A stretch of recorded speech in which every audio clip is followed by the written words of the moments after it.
Quero mais uma vez agradecer a Deus, primeiramente, também ao pastor Evaldo e à igreja pelo privilégio de participar com os irmãos deste seminário, domingo passado e hoje, falando de um tema tão importante para a nossa fé, mas também tão complexo, né? Nem tudo está revelado, nem tudo. Há muitos mistérios ainda, mas a nossa fé apega-se naquilo que está declarado, afirmado, e confia no Senhor, nos mistérios que ainda não estão plenamente revelados. Sabemos que o Senhor é fiel para cumprir todas as suas promessas. Tão bom ouvir e cantar. No meu caso, ouvir, porque eu quis poupar a minha voz e não cantei. Os irmãos perceberam, né? Mas foi muito bom ouvir essas músicas tão inspirativas e também ouvir a palavra tão desafiadora do nosso irmão. Levantai-vos e andai, porque não é aqui o vosso descanso, diz a palavra. Temos uma caminhada ainda, temos muito serviço para fazer, mas nós temos um descanso prometido. Nós temos um final glorioso que Deus tem preparado para nós. Então eu disse, eu vou preparar esse lugar para vocês. E depois que eu preparar, eu vou voltar e vou levar vocês para que estejam comigo, onde eu estiver. Falamos da ressurreição, que é quando Cristo vem nos trazer o corpo glorificado, adequado para a vida com Ele no seu reino. Depois da ressurreição, subiremos juntos a encontrar Jesus e estaremos com Ele para sempre. Vimos que há uma divergência sobre para onde vamos depois do encontro com Jesus. Se vamos voltar para a terra com Cristo, para o reino milenar, ou das nuvens vamos diretamente para o céu, para o reino eterno de Deus. Não tivemos tempo de tratar especificamente dessas duas ideias, porém, afirmamos que o que o apóstolo Paulo quis dizer ali, em 1 Tessalonicenses 4, foi que depois da ressurreição, juntos com todos os irmãos salvos, nós encontraremos Jesus e estaremos com Ele para sempre. E não importa para nós se é aqui na terra ou se é lá na nova criação, no céu, o importante é que estaremos com Jesus para sempre. E onde Ele estiver, para nós é céu. Eu quero, nesta última palestra, falar um pouco sobre o estado final dos justos, dos salvos. Estado final. Na escatologia, existe a chamada escatologia individual, que trata, inclusive, do estado intermediário, que é o estado do indivíduo que vai da morte até a ressurreição. É intermediário porque não é final. É intermediário porque ele está ainda sem o corpo glorificado, mas ele aguarda a ressurreição. Depois da ressurreição, então, vem o julgamento. E todos serão julgados, salvos e perdidos. O apóstolo Paulo diz, é necessário que todos nós compareçamos diante do tribunal de Cristo, para que cada um receba a recompensa do que tiver feito por meio do corpo. 2 Coríntios, capítulo 5, versículo 10. Haverá, portanto, um julgamento para os crentes também. O julgamento das obras. Não é para saber se ele está salvo ou não, porque o nome dele já está escrito no livro da vida do Cordeiro. Ele já foi declarado por Deus justificado, livre da condenação, absolvido da condenação eterna. Mas durante a vida cristã, ele pode realizar obras pela sua fé em Jesus E Deus é tão misericordioso e bondoso que Ele ainda recompensa as boas obras feitas pelos irmãos, pelos salvos. E o apóstolo Paulo diz em 1 Coríntios capítulo 3 que se a obra que alguém construiu permanecer aprovada diante do juízo de Deus, esse tal crente receberá recompensa. Essa recompensa, volto a dizer, não é a salvação, mas é algo que Deus dá para os salvos, além da vida eterna. Diz também o apóstolo, mas se a obra de alguém for reprovada, o que vai acontecer com ele? Será que ele é salvo? As suas obras não foram aprovadas por Deus. Diz a Bíblia, ele sofrerá prejuízo, mas não perdição. Esse tal, diz o apóstolo, será salvo todavia, como pelo fogo. Graças a Deus, meus irmãos, que a nossa salvação é um dom da graça de Deus. Mas uma vez salvos no reino de Deus, aqui na terra, nós temos a oportunidade de expressar a nossa fé, o nosso amor, a nossa lealdade e levar pessoas a Cristo, aconselhar, exortar, encorajar, praticar a justiça, e tudo isto é contado por Deus. E de alguma forma, que a Bíblia também não explica, Deus vai recompensar o esforço, a fidelidade de cada um. Bem está, servo bom e fiel, sobre o pouco foste fiel, sobre o muito te colocarei, entra no gozo do teu Senhor. E uma vez que entramos no gozo do Senhor, nós vamos então estar no estado final. Não mais intermediário, mas estado final. Vamos pensar um pouquinho sobre esse estado final. A palavra mais comum na Bíblia e no linguajar cristão para esse estado final é céu. Vamos estar no céu. Qual é o sentido da palavra céu? A palavra céu na Bíblia tem pelo menos 3 sentidos. O primeiro significa parte do universo, sentido físico. No princípio, Deus criou os céus e a terra, parte do universo. Essa atmosfera acima de nós, onde vemos estão os astros, isso é céu. Olhamos para o céu está azul, o céu está lindo, ou o céu está nublado. Sentido físico.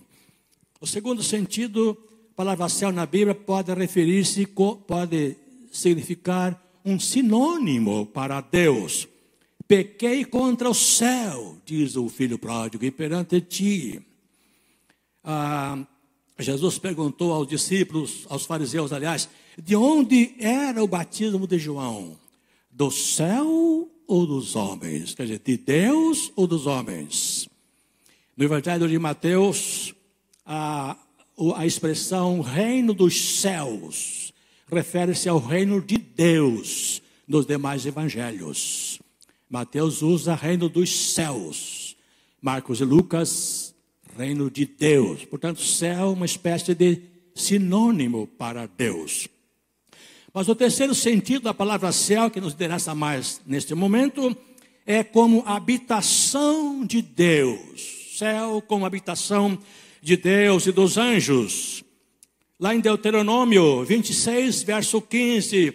Olha desde tua santa habitação, desde o céu. É a oração, desde o céu. O salmista diz, aquele que está sentado nos céus, Salmo 2,4. Jesus ensinou a orar, Pai nosso que estás no céu. E com frequência Jesus falou de vosso Pai que está no céu. Os anjos estão no céu e sempre vem a face de Deus que está no céu. Jesus disse, estou voltando para meu Pai e o vosso Deus, meu Deus e o vosso Deus, pois Cristo não entrou num santuário feito por mãos humanas, mas no próprio céu. Então, céu é lugar da presença de Deus. É onde Deus está, onde estão os anjos, para onde Jesus foi, onde Ele entrou e está lá intercedendo por nós. É este lugar, nessa presença de Deus, que nós vamos estar para sempre com Cristo em toda a eternidade. Céu como lugar da presença de Deus. Mas a Bíblia coloca outras palavras para referir-se ao lugar do nosso estado final. Uma palavra comum é a palavra paraíso. Aliás, não é tão comum. Aparece umas 3 vezes só no Novo Testamento. Jesus disse ao ladrão convertido na cruz: hoje estarás comigo no paraíso. E o apóstolo Paulo, no capítulo 12 de 2 Coríntios, versos 2 e 4, na visão que ele teve, e foi arrebatado até o 3º céu, ao paraíso. Ele relaciona céu aí com paraíso, como lugar da presença de Deus. E Jesus disse em Apocalipse 2,7 que os que vencerem vão comer da árvore da vida que está no paraíso de Deus. Então, paraíso é um lugar de destino dos salvos. Na doutrina, paraíso descreve propriamente o lugar para onde os salvos mortos vão e estão antes da ressurreição. E céu propriamente é o lugar definitivo. Essa é uma diferença que se faz na doutrina. Enquanto que os ímpios, quando morrem, não vão para o paraíso, vão para o Hades. E depois do juízo, eles vão para o Gehenna, inferno. É um grande estudioso do Novo Testamento, Joaquim Jeremias, ele faz distinção entre Hades como lugar do estado intermediário dos ímpios e inferno como lugar definitivo dos ímpios depois do juízo. E paraíso, lugar intermediário para o estado intermediário dos salvos, e céu propriamente, lugar definitivo dos salvos. Uma distinção de termos que pode ajudar um pouco a gente a entender esse mistério de Deus pouco revelado ainda. Outra imagem, além de paraíso, é céu como pátria ou cidade celestial. O apóstolo Paulo diz: a nossa pátria está no céu, de onde também aguardamos o Senhor Jesus Cristo. O autor de Hebreus, falando dos heróis da fé no Antigo Testamento, diz que eles almejavam uma pátria melhor, isto é, a celestial. Eram peregrinos ali em Canaã, mas os patriarcas almejavam uma pátria melhor, isto é, a celestial. E aí diz ainda Hebreus: por isso também Deus não se envergonha deles, porque já lhes preparou uma cidade.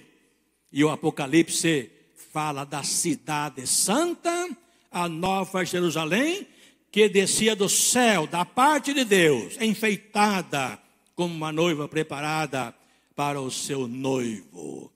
Destino final, céu, pátria celestial, cidade santa, cidade celestial. São figuras desse lugar. E uma outra figura, céu como nova criação.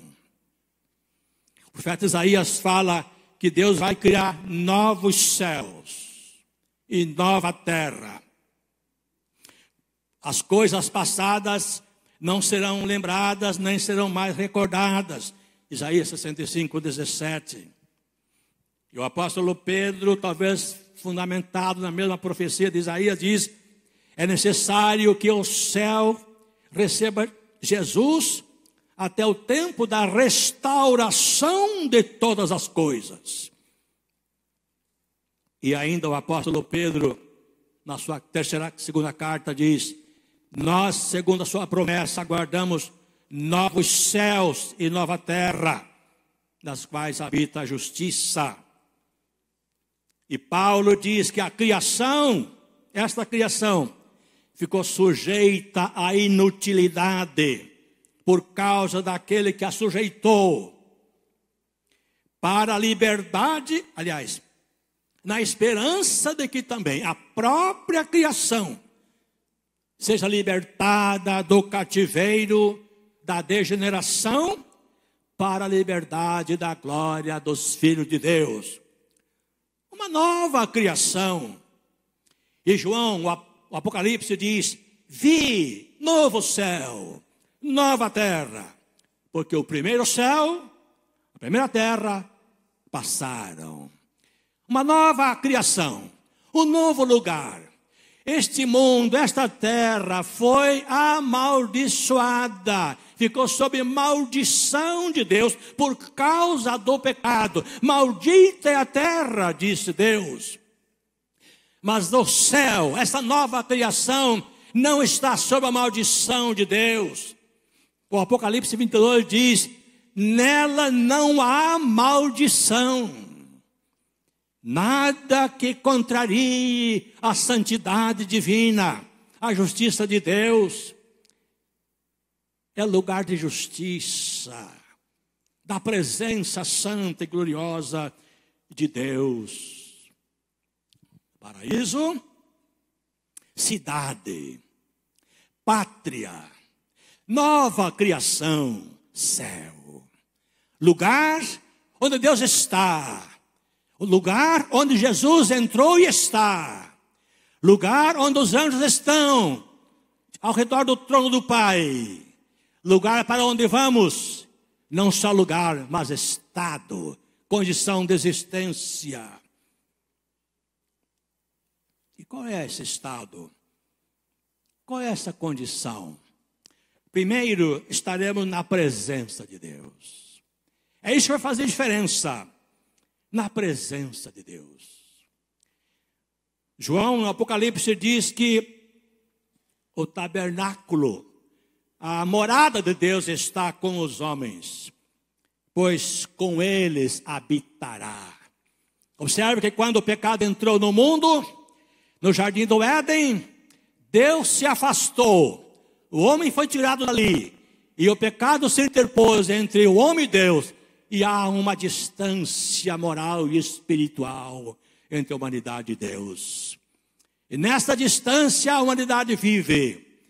E o crente que se reconcilia com Deus por meio de Cristo passa a ter uma relação, uma comunhão espiritual pela fé com esse Deus. Mas no estado final, essa reconciliação será plena. Deus vai habitar com os homens. Os homens vão habitar com Deus. Não haverá mais pecado. Não haverá mais separação. Lugar da presença de Deus. E a Bíblia diz: na tua presença há plenitude de alegria. À tua direita há eterno prazer. Salmo 16, 11. Estando na presença de Deus, vamos ter vida abundante, porque Deus é a fonte da vida. Estando com Deus, vamos ter alegria plena, porque o reino de Deus é alegria. Estando na presença de Deus, meus irmãos, nada vai nos faltar na alma para uma plena felicidade, para eterno prazer. De modo que a grande diferença é que vamos estar na presença de Deus, em plena comunhão com Ele. Vamos estar também livres de todo o pecado e de toda marca de pecado. A Bíblia diz que Deus aniquilará a morte para sempre. E assim o Senhor Deus enxugará a lágrima de todos os rostos e tirará da terra, tirará de toda a terra a humilhação do seu povo. E no Apocalipse, nunca mais terão fome, nem sede, porque o Cordeiro que está no meio, diante do trono, os apacentará e os conduzirá às fontes das águas da vida. E Deus lhes enxugará dos olhos toda lágrima, e não haverá mais morte, nem pranto, nem lamento, nem dor, porque as primeiras coisas já passaram. Estaremos livres completamente de todo efeito maléfico do pecado. Salvos, plenamente livres, completamente libertos da presença e do poder e dos efeitos do pecado. A salvação que agora recebemos pela fé e vivenciamos parcialmente pela fé, vamos então desfrutar na sua plenitude, naquele lugar, na presença de Deus, onde não entra nenhum pecado, nenhuma imperfeição. Na presença de Deus, completamente livre do pecado e de todo mal, vamos também ter um conhecimento pleno do que Deus revelou para nós. Aquelas perguntas que nós aqui não conseguimos responder. Nós vamos saber exatamente como é, como foi, o que significa lá. O apóstolo Paulo disse que enquanto estamos aqui, nós conhecemos parcialmente e profetizamos parcialmente, mas quando vier o que é completo, então o que é parcial será extinto, porque agora vemos como por um espelho, não esse espelho que nós conhecemos hoje, né? Que mostra mais do que a gente é às vezes, né? Mas um espelho fosco da época, conheceremos, veremos, porque agora vemos como por um espelho, de modo obscuro, mas depois veremos face a face. Agora conheço em parte, mas depois conhecerei plenamente. Assim como também sou plenamente conhecido, diz o apóstolo Paulo, vamos conhecer. E quantas coisas nós queremos conhecer da história da revelação. Desde Adão, desde o Jardim do Éden, desde Caim e Abel, de Noé, Abraão, os patriarcas, o povo de Israel, Jesus, os apóstolos e tantas coisas que Deus falou em parte, mas nós ficamos aqui tentando descobrir o que significa realmente. Vamos conhecer. Eu acredito que vamos passar a vida aprendendo, vendo, conhecendo os mistérios do reino de Deus. E vamos servir a Deus continuamente. Por isso estão diante do trono, diz o apóstolo, diz o Apocalipse, estão diante do trono de Deus e o servem de dia e de noite no seu santuário. Quando estavam cantando aqui, eu estava só ouvindo, mas eu fui como que arrebatado ao terceiro céu, né? E vendo os irmãos cantando com tanta inspiração, eu fiquei imaginando. Eu multipliquei este grupo aqui por um número infinito de igrejas no mundo todo e vozes angelicais e humanas. É pura glória, pura glória. Não? Nós vamos viver assim, meus irmãos, adorando no santuário, servindo a Deus de todo o coração, com toda a alma. E vamos, cada um de nós, na função que Deus nos colocar ali, desempenhar o nosso serviço. Concluindo, meus amados irmãos, aqui não é o nosso lugar de descanso. Estamos servindo ao Senhor. Estamos propagando o reino de Cristo. Estamos aguardando a vinda do Senhor. Ele virá em glória, com um grande brado, ressuscitará os mortos, receberemos corpos novos, subiremos, estaremos com Jesus para sempre no seu reino. E finalmente, no estado final, na presença de Deus, no novo mundo, no novo reino, numa nova sociedade, numa nova existência, vivendo para sempre, servindo a Deus com grande gozo, com grande alegria, salvos, plenamente salvos, para sempre com o Senhor. Que Deus nos ajude a caminhar com fidelidade e afirmar a nossa esperança na volta de Jesus. E não desfalecer nas horas da tribulação, sabendo que o Senhor é fiel para cumprir as suas promessas e nos receber em glória. Deus nos abençoe. Amém. Muito obrigado, pastor.